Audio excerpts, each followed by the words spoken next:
But meanwhile, going across to our corporate conversation this morning, we're looking at BEML. They reported a flat revenue at 634 crores with a reduced net loss in Q1. The management expects 20% revenue growth and a doubling of order book to over 22,000 crores by FY26, driven by large tenders, including Mumbai MRVC and key rail orders. Before we speak with the management, Anushi joining in to set it up. Well, thanks for that, Tamanna. So, as you just mentioned about it, it's the outlook which is interesting to look out for BEML. And this mainly pertains to the railway business as well, which in FY25, if we had seen, defense was the kind of the growth lever that we are looking at. So how railway performs is something that we should be watching out for. In fact, if we are seeing the quarter, how that went by, we are looking at a flat revenue growth for the quarter, while net loss did see about a reduction to 64 crore. In terms of now how the revenue is going to shape up, a 20% is the kind of growth that could be expected for FY26. This is also be driven by the sustenance sales, which is there, which includes spares as well. In terms of, the margins, now here the management is anticipating a 150 basis points of an improvement in their margin profile.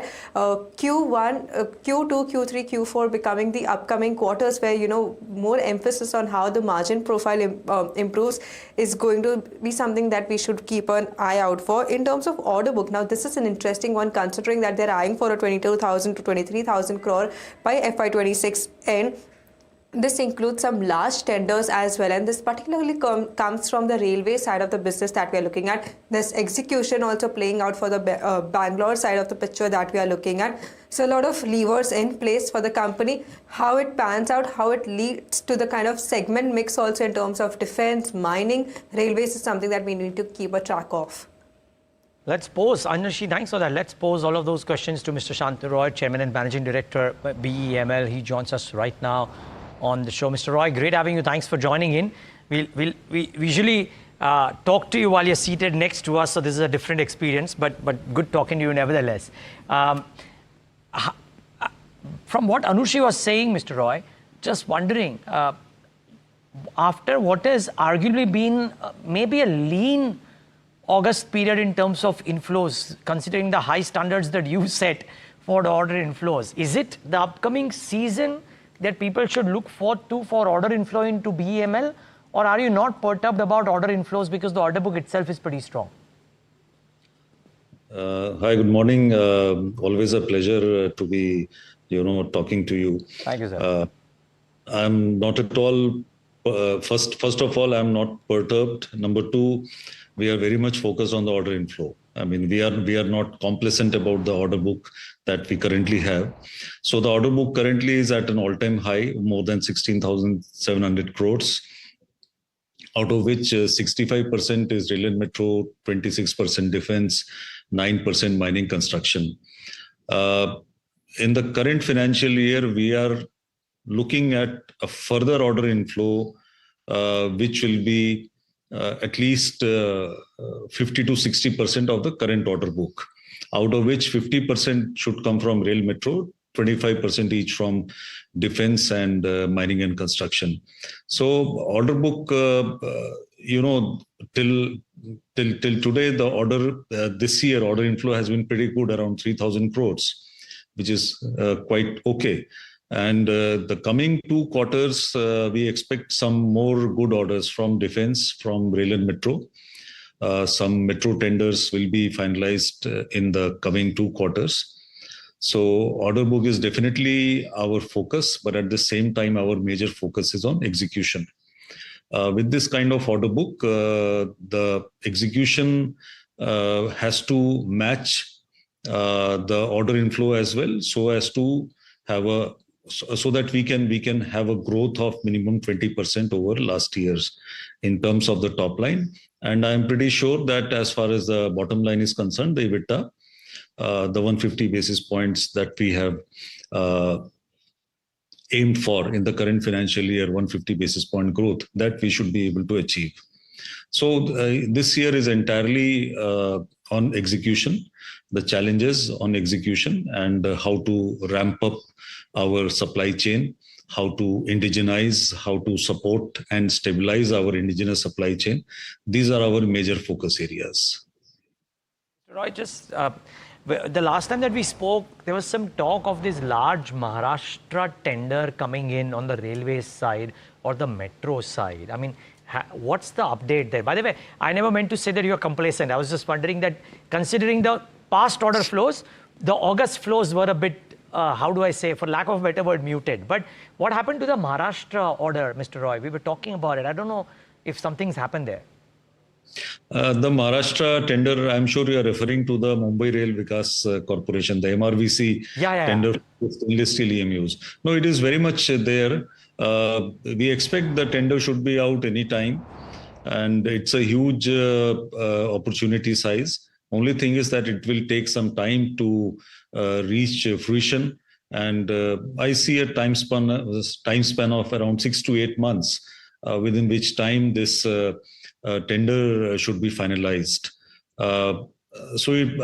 It's a huge challenge. It's a big order, and it will be spread over at least 6 to 7 years. The first 2 years being on the design and the proto supply, and after that total supply period of 5 years. Very good morning, Mr. Roy. Tamanna here, and obviously always a pleasure to speak with you. Just a couple of points on the Bangalore Metro project delays and the Bharat train set orders, which we had seen. Are those now easing out? What is the outlook over there? Bangalore Metro train set, there has never been a delay from BEML side. We are very much on track. Yeah, the execution, there was some execution delays. Are you looking at all of that in place? There is no execution delay from our side as far as the Bangalore Metro is concerned. Okay. Bangalore Metro, there are 2 orders. There is another order on another rolling stock manufacturer. So you may be talking about that. But as far as BEML is concerned, there are absolutely no delays. We are on track. In fact, in September, we are planning to roll out the first metro, the first train, which is very much as per plan. And this year, we are supposed to roll out 20 train sets. We are trying our best to roll out 20 train sets, and we will do that. We are on track as far as Bangalore Metro is concerned. As far as other projects are concerned, for example, the Chennai Metro is very, very much on track. The design process is happening very fast. The procurement is happening very fast. It's on track, much before time, I would say. And we expect that the proto, which we are supposed to deliver sometime early 2027, we should be able to advance that. So execution, as far as the metro is concerned, metro is going on fine. Absolutely no challenges, because metro we have been doing for the last 20 odd years, more than 20 years. So the supply chain is quite well established. Okay. In terms of Vande Bharat expectation, I believe there were some concerns there, or is that not the case? No, Vande Bharat, again, there are no concerns at all. You see, the first proto train has already undergone oscillation trials successfully, has undergone CCRS inspection, and now very shortly it should be rolled out. We are in the process of manufacturing the balance rakes. We have a total order book of 10 train sets, and all these 10 train sets we expect that we'll be able to complete by December or max by January. Now, in terms of your order book outlook, and you spoke a short while ago about how everything is on track, the order book is robust. Your targeted, your guidance of about 23,000 crores by the end of this financial year, is that on track? What are you expecting to come in the rest of the quarters? When I say that we should be ending the year at around 22,000 crore, so first we have to reach a total order book of around 28,000 crore, out of which if we execute some 5,000-6,000 crore this year, so we'll end up the year at 22,000 crores. In the next 7 months, I expect at least, some major orders to be finalized for the metro sector. We can expect some more orders from the commuter rail. As far as defense is concerned, we are quite well on track for some orders on the combat engineering segment. which will be finalized by March. As far as mining is concerned, mining and construction, we are looking at certain export orders which should be finalized within the next 2 months, 2 to 3 months.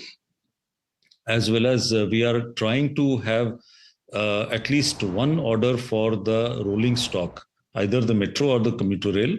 And we are targeting Africa, the Middle East, as well as ASEAN. So any one of these regions, we should get at least one rolling stock order. Of course, the execution will not start immediately. The execution, as I have always maintained, there is a gestation period of at least 18 to 24 months. So execution will take some time, but we will have a beginning as far as the rolling stock exports is concerned. That is what our aim is in the current financial year. Just one quick question on the 150 basis point margin improvement that has been targeted. How is that going? Is the working capital cost coming down? Is that on track? Anything that you can add there, sir? You see, let us look at the trend of how the EBITDA has grown over the last few years. It was around 5.5% some 4-5 years back, and now we are at around 13.2%. Which is a pretty decent growth. And in the current financial year, when we have targeted 150 basis points, so it is based on two factors. Number one is the first factor is the growth in the top line, and the second factor is a focus on the working capital, so that we are able to reduce our overall working capital by way of focusing on reducing the inventory and reducing the debtors, as well as rationalizing the design of various products, so that there is a saving in material cost. A 1% saving in material cost leads to a huge